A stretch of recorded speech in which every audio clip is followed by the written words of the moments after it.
let's talk about Mouse P.I For Hire, and let's do a little bit of review and kind of get into this game and see who it's for, and if anybody who's getting it, what are your thoughts of the game so far and the whole play style. So if you are getting this game, if you like this whole noir kind of style first-person shooter games, it's a very unique style indie game that definitely stands out and has its own little vibe for it.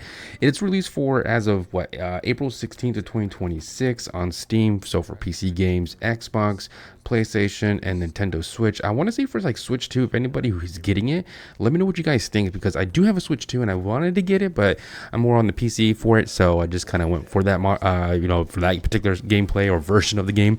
But if you do have Switch 2, let me know what you guys think of it. But what it is a first-person shooter with a 1930s like black and white kind of cartoon. It has the aesthetics. It inspires by early Disney, you guys could probably tell, Steamboat Willie era animation, like a 1930s. You play as a private investigator mouse in a gritty noir style. It's very, very cool, and that's probably what drew me to this particular game, because of the layout, or there's a whole style and artwork to the game. Think old school cartoon mixed with, like, I would say, not necessarily Doom style. It doesn't really have that hardcore style of Doom, but it's just fast pacing, the mechanics of movement of first person like shooter. But for that, so that's kind of how I feel. But at the same time, you don't get like crazy like weapons to it, but it is just fun to use. And what I feel like what makes it different is the whole artwork, like I was saying. So hand-drawn animation style that looks like the whole cartoon feel for it, you know, the old school black and white edition noir detective story with the crime, gangs, and mysteries as you play Jack Pepper as the main character.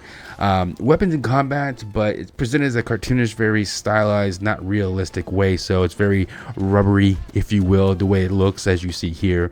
But what I feel like it's probably why it's such a hyped game, the art style really is super eye-catching. It looks like you're playing inside of an old cartoon, if you will. It blends nostalgia with modern FPS games, so it's kind of cool. I feel like it's really not dull, it's not boring or anything like that so far playing it, and I really like this, and I just think it's pretty cool. I like the whole content of it. I do like the story for it, so it does feel like a really unique game. Now currently, when I got this game, I paid $29.99, $30 if you will, on Steam. So hopefully if it goes on sale, who knows, but you know, typically a lot of these games, like for Steam at least, these games kind of go on sale. So would I say, would you get it right off the release date, or paying that kind of, you know, first initial pricing?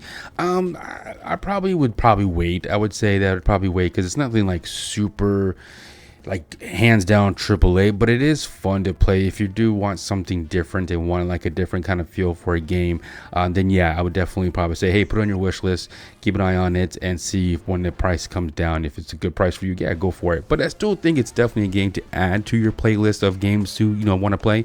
The characters are cool, definitely. Like I said, it has that like that gritty, you know, city noir kind of like mysteries and crime investigations, and you know, investigators, stuff like that. So it has that whole true mystery, so to speak, feel for it, and that's probably why I like it. Like again, coming back to the whole artwork, it's very eye pleasing, it's very cool.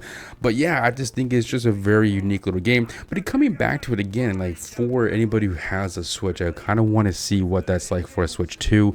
And I know the Switch 2 is obviously more the new gen console, handheld console for Nintendo, and it has a better, like, you know, resolution and frames for these type of games. But I kind of want to see what that's all about. Again, if anybody who is playing for the Switch, I would love to know. But I'm playing on the PC side of it too, and pretty standard PC. Most of my settings are high to medium, so I have that, and it runs pretty well. It's not like a really heavy game, and it doesn't really take up much like space for it, so it doesn't seem like it requires like a lot of like system resources to play this game.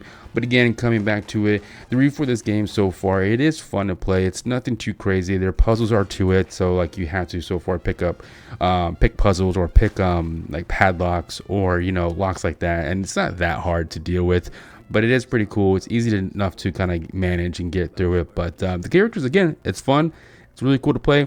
At this point, if you are watching this and you want to sub, I really highly appreciate it. Stay around for more gameplay and more reviews of this game and game in general. But thank you so much for watching this video. Stay tuned for more. Until next time, I'll see each and every one of you around.